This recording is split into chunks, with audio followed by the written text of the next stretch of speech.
ready to go, and he went like he looked. Well done. Yeah, Robbie, 30 to 1, when we get a winner like that, you know that is a party in there. But Dad had him spot on, and he showed it tonight. Well, it was no surprise because he's got gate speed, distance suits, races well, fresh. He looked good going onto the track, and you had to burn probably a little bit hard early. I mean, that 7.1 lead time and 28.7, I think to myself, he's done a bit of work here, and at times he's been a little bit vulnerable when he's had to do extra work, but obviously had plenty of grounding underneath him coming into tonight.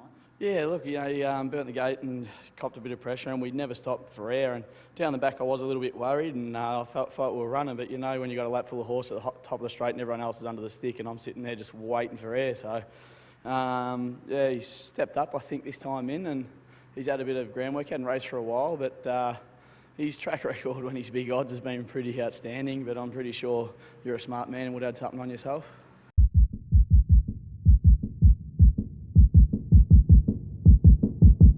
Good performance by Pink Galaz. Sophia will be cursing you because she's so close in winning here at Melton, but you just keep... Yeah, she's dirty as, I think, on the line. And I thought even that she might have grabbed me. So, lucky here at Melton, it favours the outside for myself. You know, she's dying to win a race here at Melton, and running second that close, she's very close to getting one. So, I'm sure it'll come soon. Will come soon. She's doing a terrific job. You both are well done to each of you. I noticed that you've even got her doing the driving to the track, because I saw you pulling up with the truck and you're in the passenger seat, and you've got her doing all the hard work driving from home. Yeah, I drove halfway and we got ourselves a feed, and she swapped over, and I sent a few emails and whatever. So she's great like that. She's not frightened to get in and have a crack. Little girl, Pink Galaz, going super.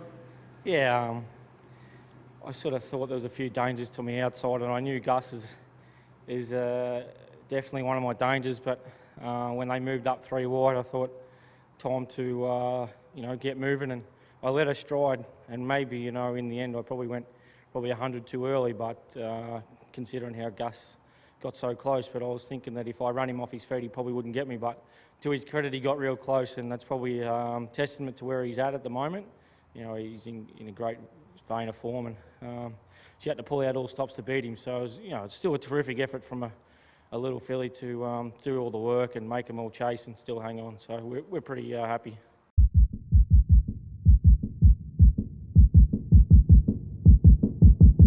Sort of must admit, Matt, before the race, I sort of felt if you didn't lead, you couldn't win, mainly because I didn't think you'd get cover, because I didn't think you'd get across the horses inside you, and got caught in a breeze. But when Better Bopper came around, it certainly helped your cause immensely.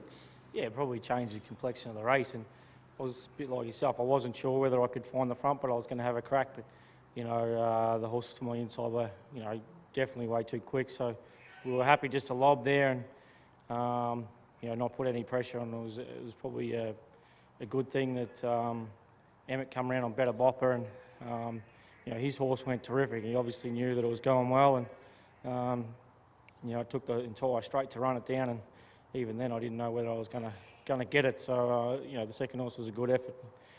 But credit to the little mare. She's found her form again, and she's no star, but she's very honest.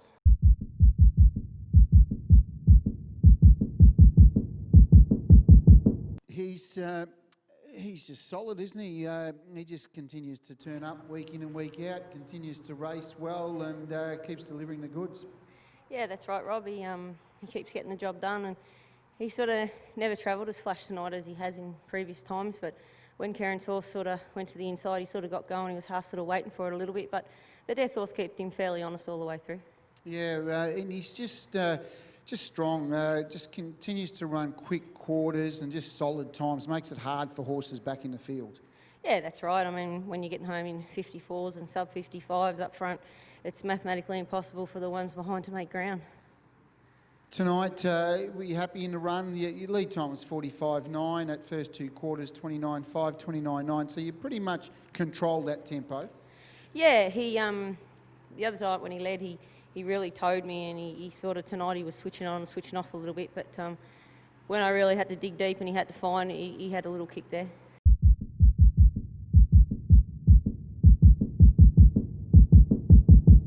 How's your nose, John? Is it nice and cold? Because that nose was a pretty costly one for all the Victorian Harness Racing Club followers, because we were tipping Smart Little Shard, but you just happened to fight off the challenger, and well done. Good win. Yeah, thanks, Rob. Yeah, to Coco's credit, he just keeps running. You know, he just seems one of those horses that doesn't seem to let him go past him. He sort of, the last 100, he was down and out, but he just seems to find something. He looked so well. I sort of mentioned to Ross, we spoke to him before the race, in the parade ring, he just looks a ball of muscle. It's like, you know, he's just rock hard, and he's racing that way, isn't he? He's just, he's ready to go. He's toughed it out. He's had some continuous racing over the last few months, and it's only improved the horse.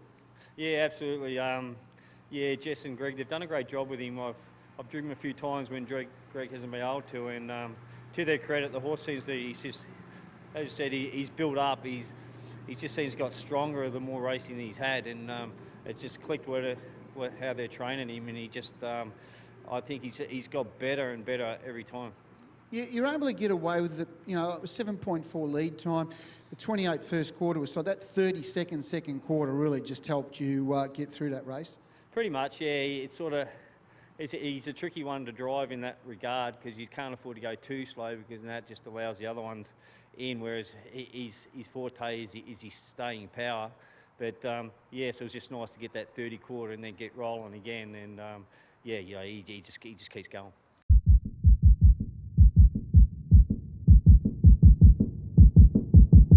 You had to do everything in your power to get Glen Averill King to win tonight, because I think there was a shot there, I reckon about the 600, that I saw you looking down and thinking, this horse is not responding. It wants to loaf, and you pulled the plugs, and you took a little bit of persuasion to get him to concentrate, because I think he just wasn't concentrating. No, he was. He's quite a lazy horse. He's got to make him do everything. And tonight he had open bridle for the first time, and he was looking at everything. He was looking at the people on the inside down the back, and half wanting to pull up, and there was nothing near him either. So if something came near him, he sort of gets up on the bit a bit. But he was very lazy, and had to keep reminding him to concentrate. So during the run, you said he went around in an open bridle, obviously a little bit of a gear change there. Did it go through your mind during the race, thinking to yourself, I wish I didn't have him in an open bridle? A little bit down the back, yes. I had John on my back pulling quite hard, and mine was sort of gawking around, and so it was a little bit awkward there. But yeah, when you give him a few taps, he does respond, which is good. And up the straight, you just have to keep asking him. If you stop asking him, he just switches off. So did a lot of yelling and bouncing around, and kept him going. So he went along good.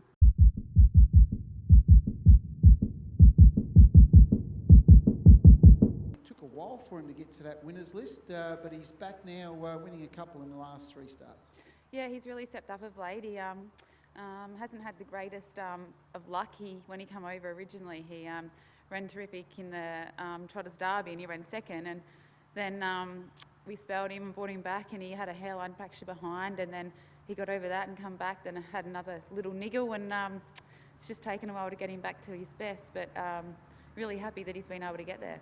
Yeah, we've seen, made a comment earlier on tonight, there's been certain horses, just the continuity of racing here at Tabcorp Park's just allowed him to, you know, get a bit of confidence up. And I think he's one horse that's probably just starting to grow in his confidence.